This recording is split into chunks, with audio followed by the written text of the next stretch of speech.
কত নাটক করিস আরাম দাদা, লাডি আমার গেছে, তুই দুঃখ পাস কিবে? তাহলে দে তোর পাশে লাডি হিলাই দে, তাহলে আমি দুঃখ পাইবা।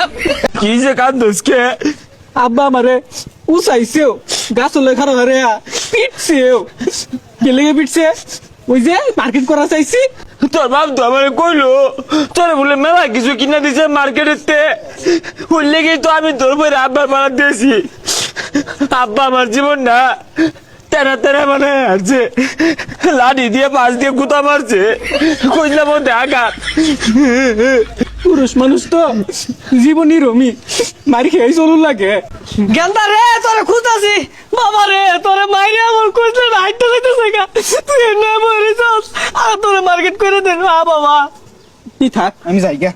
চাচা আন্নে তো কম হারাম জাদা না, হ্যাঁ আন্নে পুরাই বলে মার্কেট করে দিছে আমার, আর সল্লা বললেন কি মিনালি উড়ুন না। তাই গেন্দা কি কয়ে গেলা? আমার গেন্দারে মারছি, আমার গেন্দা লাগে লে কান্দবো, তোমারও যাতে কান্দন লাগে এর লেগে তো সল্লা মারছি। হ্যাঁ বদমাই এই মুরব্বী রাস্তাতে যাইতি না, ওর পিঠটা মারিস হালাই দে, কিরম লাগবো কি মিনালি ওরে। গেন্দা বাড়িটা বাড়ি তাই ওর ভিডিও। আসলে বাহের কষ্টগুলা না কেউ বুঝে না। তোর যে পাঁচ আমাদের লাঠি হিলে দিলাম না গেন্দা, আর তুই কি কষ্ট পাইছ? আমার কোয়েল জাডা একবার হাইটে গেছে গা, আমি কি কইতাম? তুই গেন্দা বাড়ির যা, তুই যেটা কইবি ওইটা কিনে দেম গেন্দা বাড়িটা।